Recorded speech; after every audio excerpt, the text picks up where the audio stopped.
I think now we'll switch it up. I think we'll talk about what you've been kind of itching to talk about. Yeah. Right? What was the EC slog like? I know you said your kind of information pool really opened up when you came to Greenwood. Yeah. And I think that's actually, for ECs, that's almost the definitive factor, right? It's 100%. just how much do you know, because there's so much to do out there. Yeah. But simple Google search sometimes just doesn't get it done, right? It's like you have to know people that are doing things.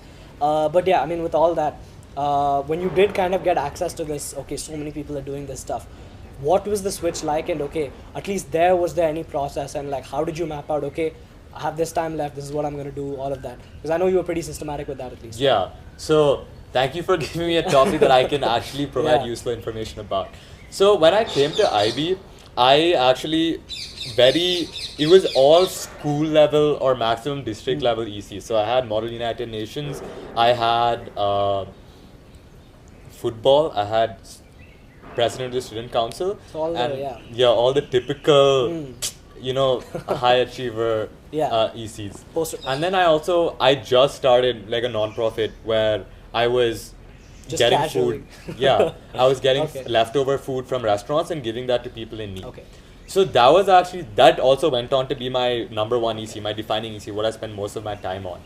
But when I came into IB, what I learned was that a lot of people were doing research. And this was super new for me. Yeah. I actually had no idea That you you could could actually do do that, research right? in Yeah. high school. And a lot of them also had aspirations to go into academia as a career. So that was it was a lot of whiplash for me. And what I did was, one of my best friends, Rishikesh, right? You had him on the Yeah, podcast. yeah, The episode's coming out soon. He did something called Pioneer over the summer, which was a research program. Yeah. And that I was like, okay, that sounds cool. I want to do that. So I applied, and obviously you have to pay quite a bit out of pocket. And again, economic class also provides a kind of inbuilt filter for that. So again, I was very fortunate in that I had the access to the opportunity and I had the capital to go engage do in that, those yeah. things, right? So what happened was that I came in and I floundered for a bit, and then I went through a really intensive information gathering phase where I looked at, okay, what are the typical high achieving ECs? What do they look for? What can I do? What is achievable within my skill set? So I came into IB in August of 2023. Okay, then I learned about Pioneer. I learned about research. Then I learned about internships. I actually hadn't done an internship up until then. I learned about Olympiads. That's also something I dabbled in. Then I learned about awards. I actually had my award section was super minimal before that. So the way I mapped it out was that I had from August 2023 to October 2024 in my mind. That's what I had, because November the application goes out. But in reality, you only have until about the summer September vacation or or August or September of 2024, because after that, you have to spend a lot of time working on your essays as well. So the way I mapped it out was that I decided to do USICO, which was a USA Computing Olympiad. So USICO had sessions running on December, January, February, and March. So September, I found out about this, okay? September to December, I prepped primarily for USICO, and I started scaling up my other non-profit on the side as well. It's called True Circle. Then I wrote it in December, and the way it works is that you start off at bronze, you can go to silver, you can go to gold, you can go to platinum. And then you camp if you're a USA citizen. But the thing is that I knew I wasn't going to make platinum. My goal was I wanted to make gold, okay? So December I wrote it and I made silver, okay? Then January I wrote, I didn't make gold. February I wrote, I didn't make gold. And then March I finally wrote and I made USICO gold, okay? Then that was my USICO timeline. After March, I finished USICO. And parallelly with that, I was working on True Circle as well. And sometime along that, I actually had a contact from one of the months that I went to. He ran another non-profit called Inspire India, and they were based out of Mumbai. So I asked, hey, I have all the processes and all the contracts that I have made for True Circle ready. And if I gave you that system, would you be able to kind of set up a branch in Mumbai as well? And they're like, sure, we can do that. Because for them also, partnering was also something they were looking at, because that was also the growth stage. So connections also definitely play a really big role in that sense. So True Circle was scaling up parallelly along with all of this. And then in February, actually, I started, so December I applied for Pioneer. and I got into Pioneer and I started doing some research as well. Then what ended up happening was that I had my first research experience. So I decided, okay, Pioneer is not gonna cut it if I wanted to be a top tier EC, because it's a paid research program, and that by definition is a mark against your portfolio. You want to see something that actually only depends on, or at least it looks like it depends on skill itself. So I started cold emailing professors for research internships. And since I was an Indian citizen, I couldn't move to the US. So I was looking for remote positions and stuff. So that was another system that I kind of refined with a automation framework. I used Selenium, which is like a Java browser automation framework, where I had an Excel sheet with a bunch of emails and I just customized it at a very minimal level. I would not recommend this if you're sending cold emails.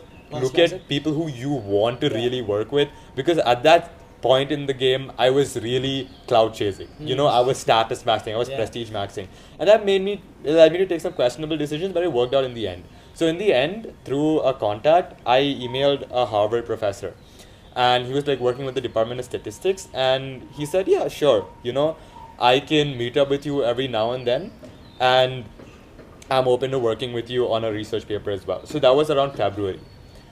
Then actually that got put on hold for a while I started working on Pioneer. And in March, I actually finished all my IAs for IB, and I also started on my Math EE. So it was actually super packed at that point in time. Then my summer, I finished Pioneer. I started working on the paper with that Harvard professor, and I also got an internship so this is obviously nepotism, right? My dad works at Philips, and obviously I hate to say it, but if you have the leverage, do use it, you know? And because just because other people are doing it doesn't justify you doing it. But the thing is that as long as you're doing actual work, I don't think it's so much of a bad thing to kind of get your foot in the door through first order contacts, right? So I worked over there. I worked on like a computer vision algorithm to optimize the quality screening process, because they were literally just playing friends for like 24/7 for 2-3 weeks, and they were checking if there were any glitches on the screen. And the thing is that if you're a human being just sitting there and looking at that, it's a major waste of time. And it wasn't that hard to do, you know? It's just that you get a data set, you train a model. Okay, if you see the screen, log the report and take a video of that clip and keep it there. So yeah, I definitely learned a lot of technical stuff from that internship. So at that point in time, what I had was that I had TrueCircle. They scaled up to 2 cities, like I think 50,000 meals distributed at that time. Then you had the research internship with the Harvard professor. You had Pioneer. You had the Philips internship. And then in 10th grade in ICSE, I actually dabbled a bit in the agency space.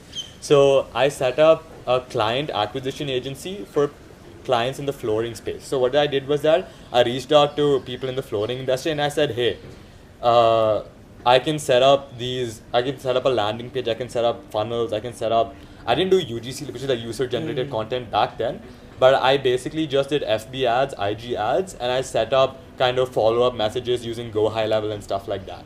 So over there, I actually backed 3 contacts at pretty high ticket rates. So I scaled it to around $5,000 a month. But then coming into Greenwood, I actually knew I couldn't manage both that and academics and all the other ECs, so I shut it down after that summer vacation. So that was another EC. And then I had Greenwood High MUN, so I was MUN prefect for that. Then president of student council, and then a summer at Vibgyor, then a summer program, and then 2 more. It's like not that high impact, you know, just to fill up the slots. And award-wise, I had USACO Gold. I participated in something called Rise, so I put to the application for that January 2024. So the first half of 2024, I was slogging, you know, and the repercussions came in the second half, where I was super burnt out when it came to essay writing. So, but it was a good experience, you know. It let me understand, okay, my limits are here. If you want to cross it, do so with caution. So awards-wise, I had USACO Gold. I was top 500 internationally for Rise. So just before the final cutoff of 100 people, I kind of failed. And then I had HMUN had something called an impact initiative.